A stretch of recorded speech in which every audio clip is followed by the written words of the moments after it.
할렐루야. 자, 하나님을 찬양합시다. 우리가 한 가족인 것을 정말 감사합니다. 이렇게 우리가 한 가족인 것을. 그래서 이 시간에 우리 옆에 있는 분들이랑 이렇게 인사했으면 좋겠어요. 한 가족인 것을 감사합니다. 우리 인사해 봅시다. 한 가족 된 것 감사하고 한 가족인 것을 감사합니다. 이 한 가족이라고 하는 말을 가정 속에서만 할 수 있는 말은 아니라고 생각합니다.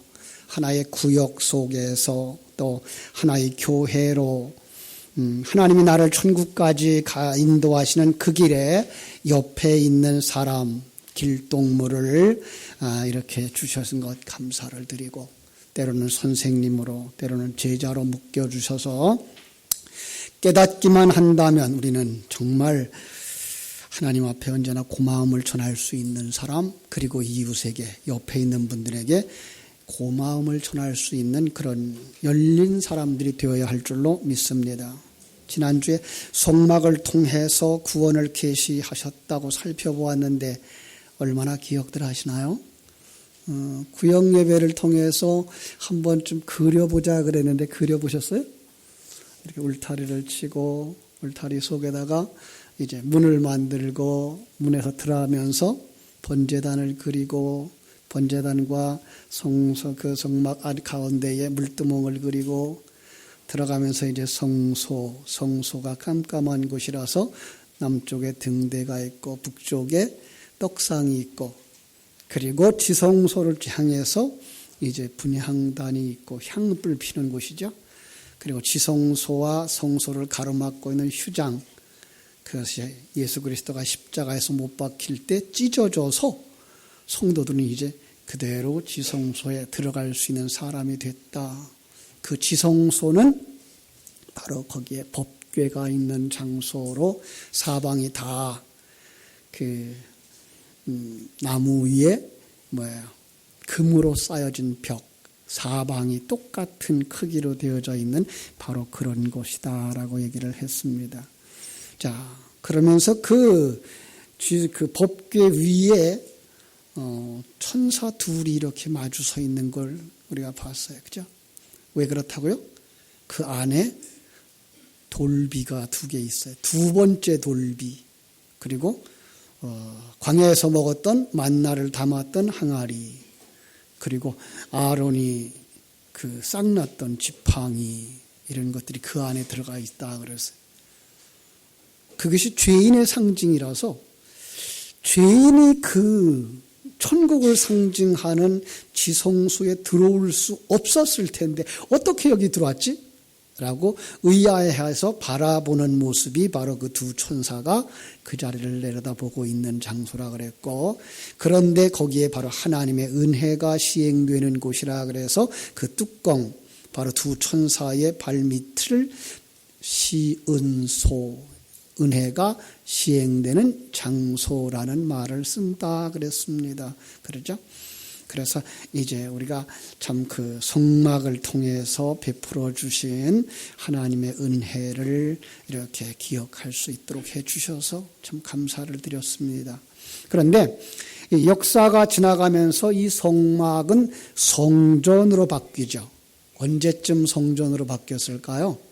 이스라엘 백성들이 이제 가나안에 들어가고 또 이제 지파별로 분리가 되어지고 하면서 이 성막이 자리를 잃어버려요.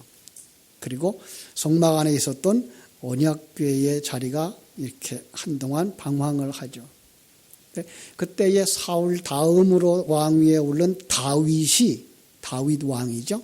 이제 남북을 다 통일해서 모든 지파들의 지지를 받으면서 왕위에 올라요.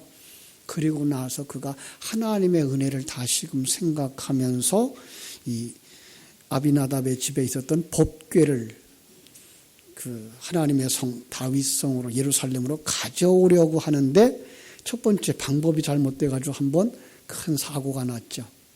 그래서 마차에다가 실어서 가지고 오려고 그러다가 끄는 소가 뛰는 바람에 상자가, 법궤가 흔들리니까 같이 타고 가던 웃사가 그걸 붙잡았어요. 그 바람에 웃사가 죽고 언약궤는 이제 그 오벳 에돔의 집에 맡겨놨어요. 오벳 에돔의 집에 맡겨놓은 지 석 달 동안에 하나님이 그 집에 복을 주셨다라는 소문이 들렸어요.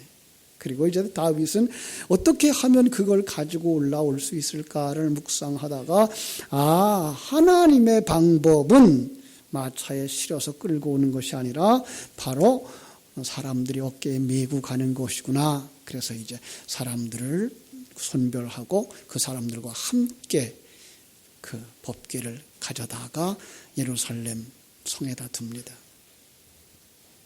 어느 날 다윗이 자기에게 베풀어 준 하나님의 은혜를 생각해요. 지금까지 지내온 날들, 정말 나 같은 목동이 어떻게 이렇게 왕위에까지 오르게 하셨을까? 이 하나님의 은혜를 생각하는데 문득 나는 지금 백향목으로 지은 그 당시로 말하는 최고의 목재, 가치 있는 그 목재를 지은 왕궁에 살면서 하나님의 언약궤가 낡은 휘장 가운데 있는 것이 딱 마음에 들어오는 거예요. 아니다. 바로 이 내 집보다 더 좋은 집을 지어서 하나님의 언약궤를 거기에 모셔야지. 그래서 선지자를 불러서 그 일을 상담하죠. 그랬더니 나단 선지자는 기도하기도 전에 먼저 허락을 해요. 예, 하나님이 기뻐하실 겁니다. 그런데 그 밤에 하나님이 나단 선지자를 책망하죠. 내가 사람으로 지은 집에 거하는 줄 아느냐? 내가 다윗의 마음은 받겠다. 그리고 그를 축복하겠다. 그러나 다윗은 성전을 짓지 못한다.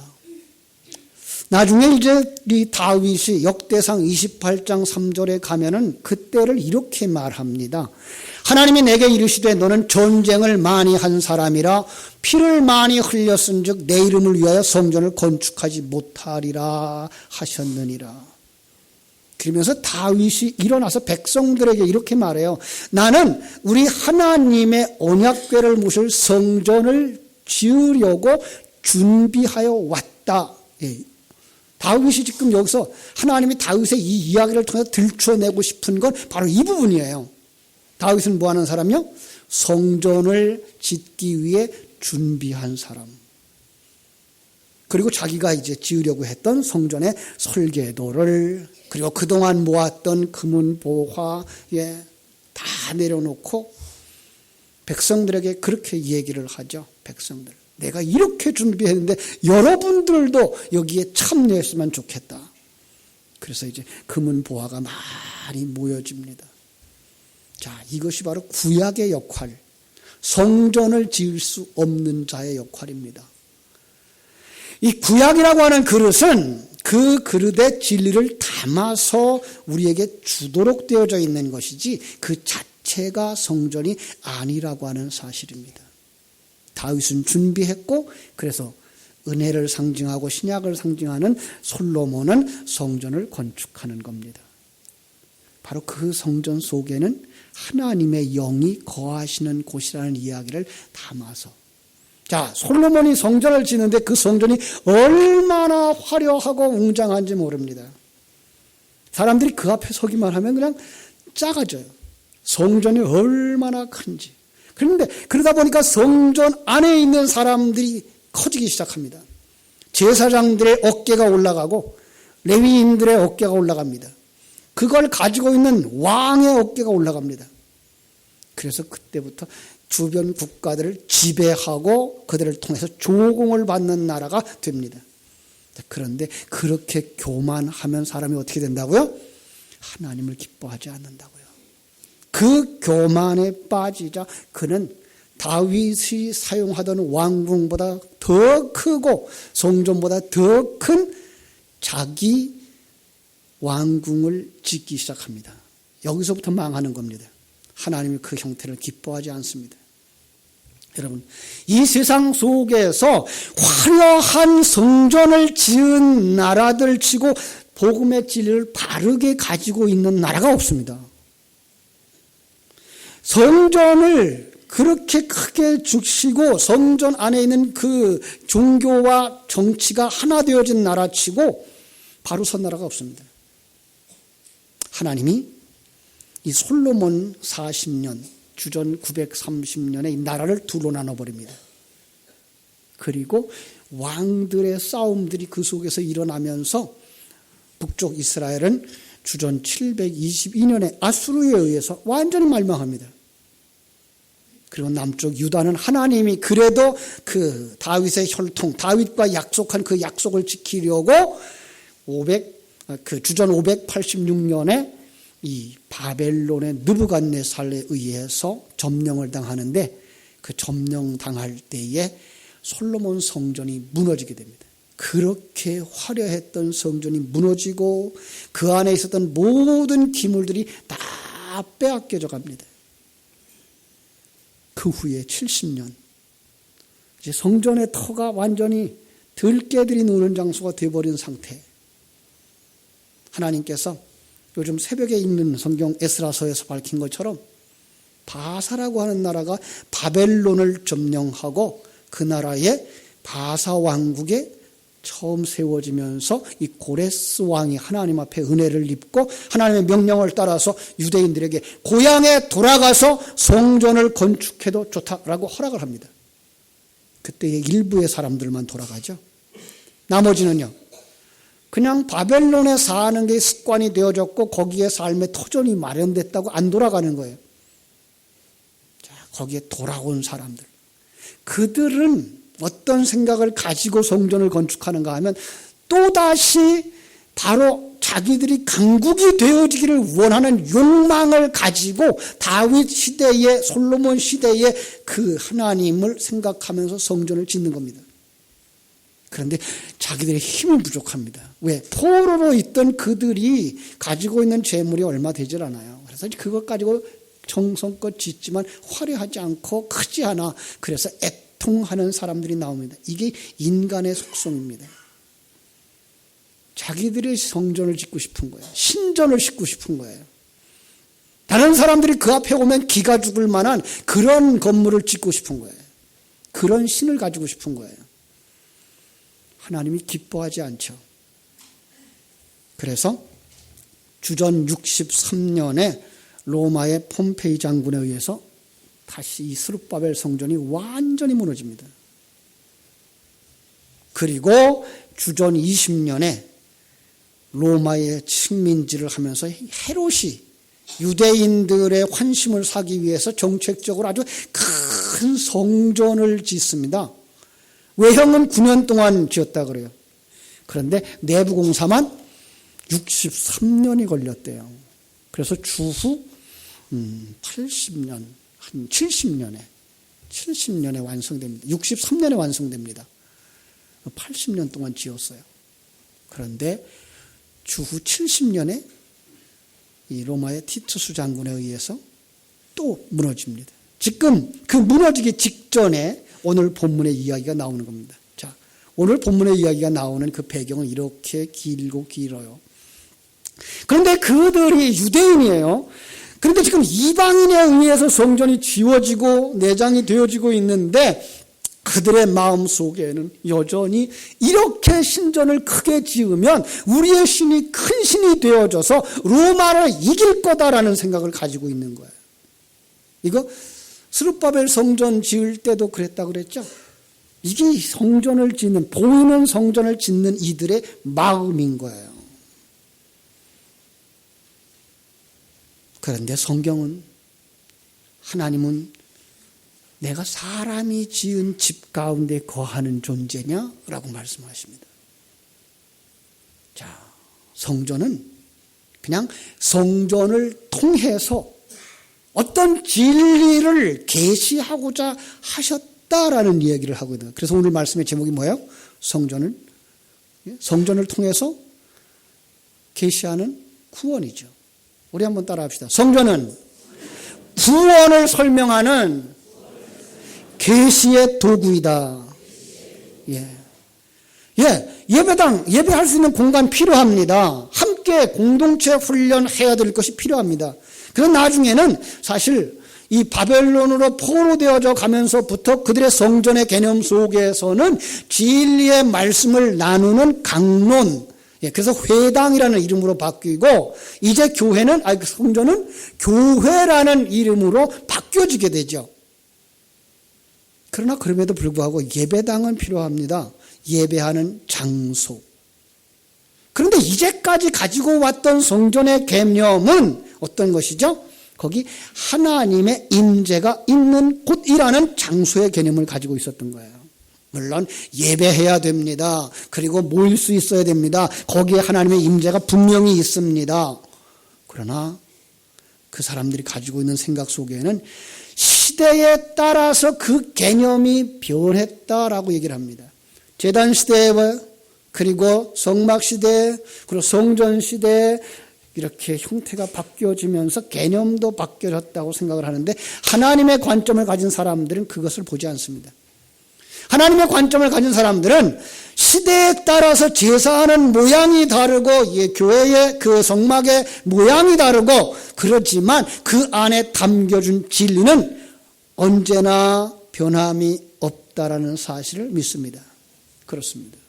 그럼 그 성막에, 그 성전에 담아준 그 진리가 무엇이냐?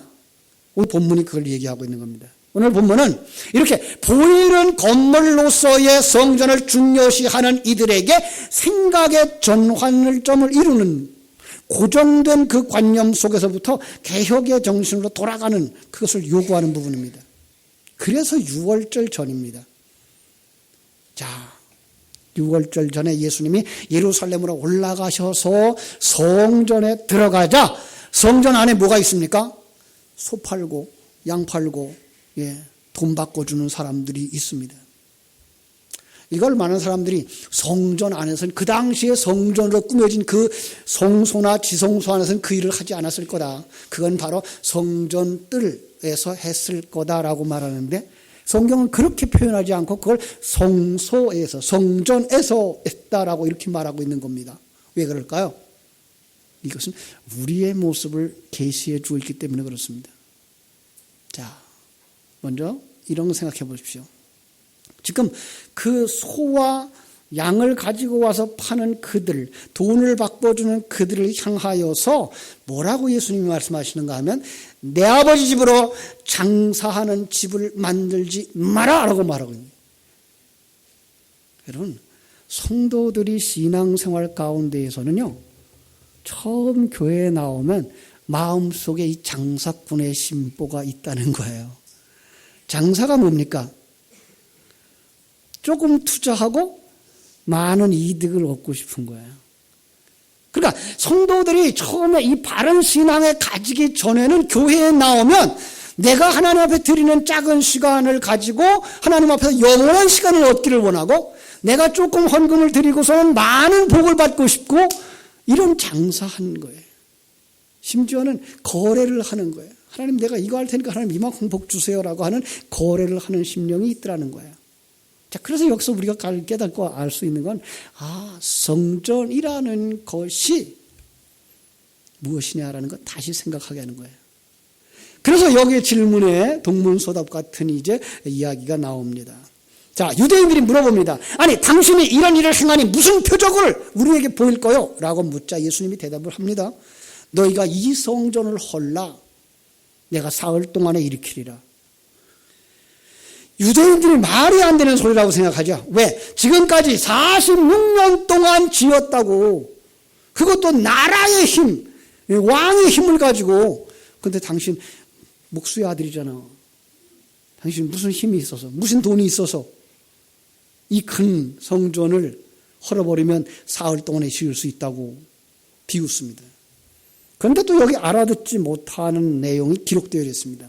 예수가 뭐라 그래요? 그러나 예수는 성전된 자기 육체를 가리켜 말씀하신 것이라.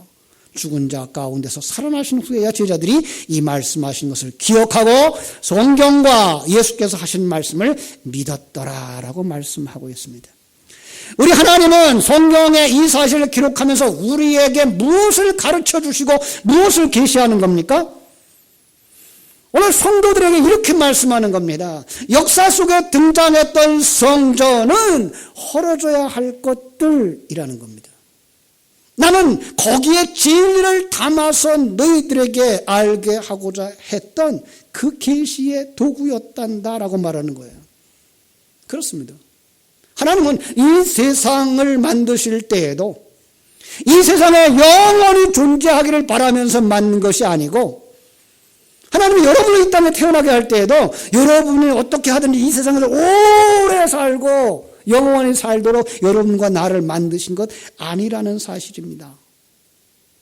이 땅에서 하나님이 만들고자 하는 그 모습으로 만들면 하나님은 예비한 곳으로 우리를 데려가십니다. 하나님의 백성으로 완성되면 우리를 천국으로 데려가고, 지옥의 자식으로 완성되면 그를 지옥으로 던져버리는 겁니다. 그래서 이 땅의 모든 존재들을 하나님은 영원한 것을 하나도 두지 않았습니다. 여러분, 이 세상에서 거짓말을 제일 잘할 때가 있어요. 언제죠? 청춘 남녀가 사랑을 이야기할 때. 그땐 거짓말이에요. 내가 당신을 뭐라 그래요? 영원히 사랑한다고요? 거짓말 마세요. 100년 넘게 사랑하면서. 그죠? 이 영원이라는 이야기는 이 세상에서 쓸 수 있는 단어가 아닙니다. 그건 하나님의 나라에서만 사용할 수 있는 단어입니다.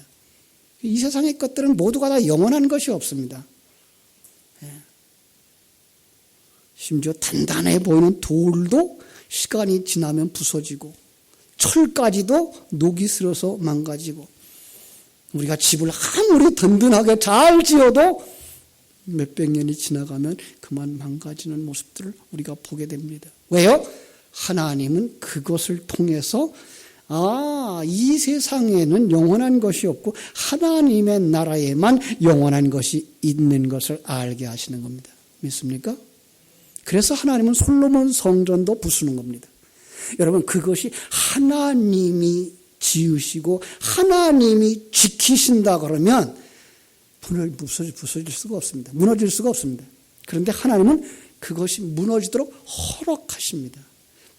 스룹바벨에 지은 그 성전도 무너집니다. 그리고 이 땅에 오셨던 예수도 죽게 하십니다. 그래서 주님은 이제 보이는, 그리고 화려한 위풍당당한 성전이 무너짐을 보여주면서 거기다 이렇게 말씀하시는 것입니다. 이 성전을 헐라. 그러면서 또 얘기를 하기를요. 그러면 내가 사흘 동안에 일으키리라. 여기 이것도 성경입니다. 무슨 말이죠? 여기도 진리가 담겨져 있는 말이에요. 결론부터 말씀드리면, 성경 속에서 계시의 도구로 사용한 성막, 성전, 그것은 바로 하나님의 나라를 담고 있는 그릇이었다라는 것입니다. 자, 그렇습니다. 우리 성전은 하나님께서 우리에게 우리가 하나님의 성전인 것을 계시하기 위한 계시의 도구로 사용한 것이에요. 지난 주일날 우리가 구역 예배를 드리면서 우리가 성막을 한번 그려보십시오 그랬어요. 문에서부터 이제 문 울타리를 쳤고, 울타리 안으로 들어갑니다. 문을 열고 들어가면 번제단을 만나고, 번제단을 지나가면 물두멍을 만나고, 물두멍을 통과해서 들어가면 거기가 성소입니다. 성소는 휘장으로 사중으로 덮여져 있어서 캄캄한 곳, 거기가 우리 인생의 신앙생활하는 과정을 그 안에다 그려놓습니다. 시편 23편은 그래서 다윗은 그렇게 말하죠.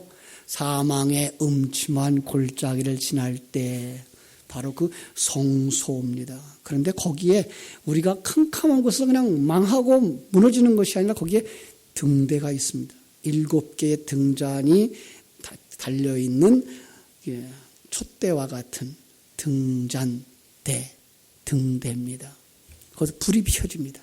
그러면 어두운 캄캄했던 그 성소가 보이기 시작합니다. 그러자 맞은 쪽에 떡상이 있습니다. 양식을 먹어야 됩니다. 이 광야 같은 세상, 그리고 우리가 신앙생활하는 과정 속에서 우리는 성령이신 불의 인도함을 받을 뿐만 아니라 우리는 꼭 먹어야 되는 것이 있습니다. 생명의 양식입니다. 바로 이 시간 일처럼 이렇게 진리의 말씀을 듣는 것 필요합니다. 여러분이 교회, 집에서 성경을 한 주마다 이렇게 성경을 읽고 있는 그것처럼 말씀을 읽는 것이 필요한 것입니다. 그것 속에서 뭘 얻어요?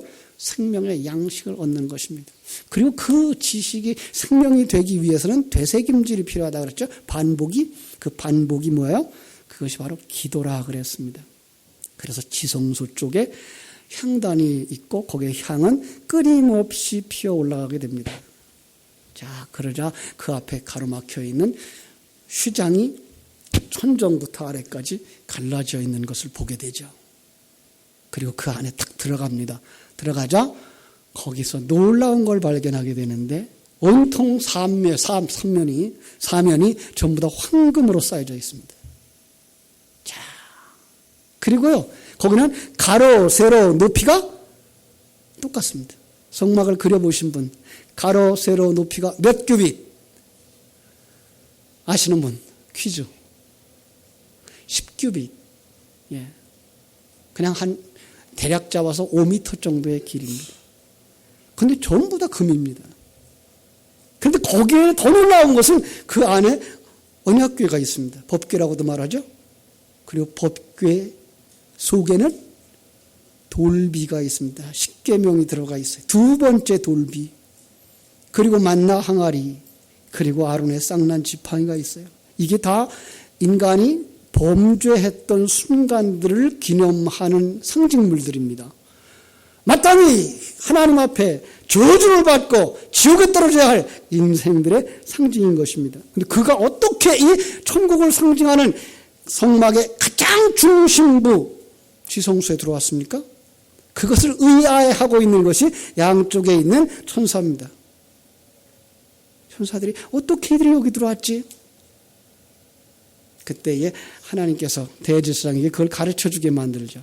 1년에 한 차례 어린 양을 잡아서 그 피를 가지고 지성소까지 들어가서 그 속죄소, 또 다른 말로 시은소 위에다가 뿌립니다.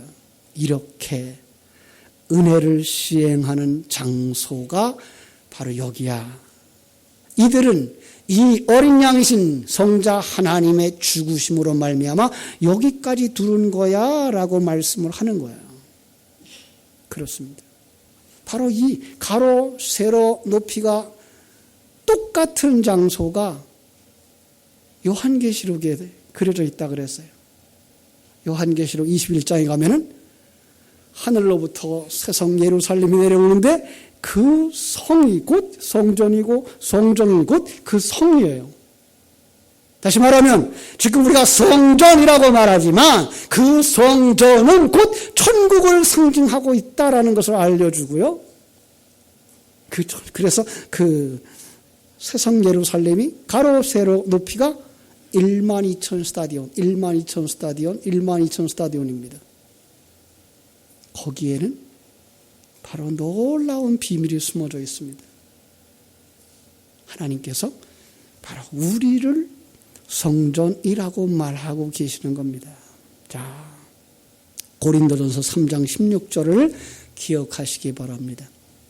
고린도전서 3장 16절에서 바울은 이렇게 말하죠. 너희는 너희가 하나님의 성전인 것과 하나님의 성령이 너희 안에 계신 것을 알지 못하느냐? 여러분 믿습니까? 여러분이 성전이라는 사실을. 자, 지금까지 그 성막의 화려함과 자세한 내용들, 그리고 솔로몬 성전이 그 웅장하고 큰 건물을 얘기해서 뭔가 굉장한 것들을 가지고 있다는 걸 알게 해주시더니 그걸 갖다 누구한테 꽂아요? 성도들에게. 바로 당신이요. 여러분이 성전이에요. 여러분이 하나님이 그렇게 소중하게 여기는. 믿습니까? 여러분, 우리는 옆에 있는 사람들을 보면서 정말 그냥 한 사람, 나보다 못한 사람, 나보다 잘난 사람, 이 모습으로 보고 있지만 하나님은 그를 어떻게 여긴다고요? 솔로몬 성전보다 더 소중하게 여기고 광야에서 지냈던 그 성막보다도 더 소중하게 여기고 그를 온전하게 하나님의 성전을 만들어서 하나님 나라로 데려가신다고 말하고 있는 것입니다. 놀랍습니다. 내가 하나님이 그렇게 관심을 가지고 그 수천 년의 역사를 통해서 설명하고 싶었던 그 존재란 말이냐라는 것이 깨달아질 때 우리는 하나님 앞에 정말 할렐루야 찬송하지 아니할 수가 없는 줄로 믿습니다. 그래서 성전, 성막 그러면 떠오르는 두 가지 개념. 하나는 뭡니까? 하나님의 임재입니다. 하나님의 성령이 거하시는 곳, 진리와 생명의 말씀으로. 우리는요, 성령이 오셨다, 성령이 임재하셨다 그러면 이게 무당이 신내림을 받았다 그런 것만 생각해요. 아니요. 성경은 우리에게 주시는 것은 요한복음 6장 63절이 말하는 것처럼 우리가 진리의 말씀을 가졌을 때 그것을 깨달아 알도록 하시는 이가 성령이라고 말씀하시는 줄로 믿습니다. 진리의 말씀을 가진 자가 성령이 임한 사람이고 예수님이 함께 하시는 사람인 것입니다. 두 번째는 뭐예요? 보이는 것은 부서져야 새로운 성전으로 세워진다는 것입니다. 예. 그래서 예수님이 뭐라 그래요? 이 성전을 헐어라. 그러면 내가 사흘 만에 다시 세우리라 라고 말씀하셨던 것입니다. 근데 이 사흘도 뭐라고요? 상징적인 숫자라고요. 우리의 일생에 우리 신앙생활하는 시간 동안 하나님은 옛사람을 부숴버리고 새 사람으로 건축하는 것입니다. 믿습니까? 근데 사람들이요, 이걸 기뻐하질 않아요. 이걸 좋아하질 않아요. 왜요? 아직도 우리는 세상에 살고 있기 때문에 세상에 남보다 나은 것, 세상에 화려한 것을 좋아합니다. 그래서 하나님이 사람을 보내셔요. 자, 누가 오시는가 하면요, 시편 2편 9절에 보니까 네가 철장으로 그들을 깨뜨리며 질글같이 부수라고 그랬어요. 시편 2편이 성자의 시, 예수님을 상징하는 시거든요. 그래서 예수님이 철장을 가지고 와서 우리 옛사람을 부수신대요. 정말일까요? 요한계시록 19장 15절에 가니까 백마 타고 오시는 분이 있어요. 그 쫓아가 보니까 그의 입에서 예리한 검이 나와요. 그것으로 만국을 칠 것이라고 말씀하고요. 그리고 그가 철장으로 다스려요. 그래서 가만히 살펴봤더니요, 계시록 19장 16절에 그 옷과 그 다리에 이름이 있어요. 뭐라고? 만왕의 왕, 만주의 주. 누구래요? 예수 그리스도신 거예요. 주님이 오시는 거예요. 어떻게? 진리의 말씀으로 오셔서 그 입에서 나오는 말씀으로 우리의 옛사람을 부수는 거예요. 지금까지 의존해오고 배경으로 삼고 힘으로 삼았던 신전을 다 부숴버리는 거예요. 그리고 우리의 신앙생활 과정 속에서 우리를 하나님의 성전, 하나님이 임재하시며 하나님의 영광을 받으시는 성전으로 세우시는 줄로 믿습니다. 예수님은 첫 열매라 그랬어요. 그래서 너희들이 이 성전을 하려고 그럴 때 예수님은 뭐라 그래요? 자기 육체를 가리켜서 말씀하신 거래요. 그러니까 나도 너희들이 뭐 할 거예요? 죽게 할 거다. 그런데 나도 다시 만들어지는 거다라고 말씀한 거예요. 첫 열매가 그렇으면 다음 열매들도 역시 마찬가지. 하나님이 주시는 그 환경, 하나님이 주시는 말씀에 의해서 옛사람을 벗어버리고 내려놓고 부숴버리면 우리 속에서 새 사람으로 완성되어지는 줄로 믿습니다. 그래서 고린도전서 3장 9절은 이렇게 말해요. 우리는 하나님의 동역자들이요 너희는 하나님의 집이니라. 믿습니까? 나는 하나님의 집입니다. 우리 한번 따라합시다. 나는 하나님의 집이다. 성전입니다. 솔로몬 성전보다 더 소중하고 솔로몬 성전보다 더 영원히 존재할 하나님이 거하시는 성전인 줄로 믿습니다. 그래서 고린도전서 3장 10절에서 17절에서 이렇게 말합니다. 누구든지 하나님의 성전을 더럽히면 하나님이 그 사람을 멸하시리라. 하나님의 성전을 거룩하니 너희도 그러하니라. 우리는 이제 하나님의 성전다운 모습을 갖추며 살아야 됩니다. 지난 수요일 날 천국 열쇠를 가지고 오신 주님의 이야기를 하면서 우리가 천국 열쇠를 맡은 자라고 말씀을 했어요. 천국 열쇠 뭐예요? 천국의 보화를 가져오는 열쇠? 아니고 내가 천국을 보여주면 저들이 천국을 볼 것이며 내가 저들에게 천국을 보여주지 않으면 저들은 천국을 보지 못한다는 사실입니다. 여러분이 천국을 보여줄 수도 있고 보여주지 못할 수도 있는 존재라는 사실을 인식시켜 준 겁니다. 그렇습니다. 우리는 이와 같이 소중한 사명을 받은 사람들입니다. 이제 여러분들이 성전의 모습을 가지고 여러분 곁에 있는 사람들을 초청해서 하나님의 임재를 느끼게 하며 하나님을 만나게 해 주셔야 할 줄로 믿습니다. 여러분뿐만 아니라 여러분과 함께하는 모든 자들에게 성령의 충만함을 그리고 정말로 하나님이 기뻐하는 성전으로서의 완성을 소망하며 달려가다가 우리는 천국에서 옛사람들을 다 벗어버리고 흠과 티가 없는 존재로 작은 예수가 되어져서 성전의 한 구석, 아니 성전이 되어질 줄로 믿습니다. 그날을 바라보며 우리에게 주신 그 시간 속에서 우리에게 주신 그 사명을 다 감당할 수 있는 마지막 때에 하나님 앞에 사랑받는 성전들이 되시기를 주님의 이름으로 축원합니다. 기도하겠습니다. 하나님 우리 아버지 크신 은혜와 사랑을 감사하옵고 감사합니다.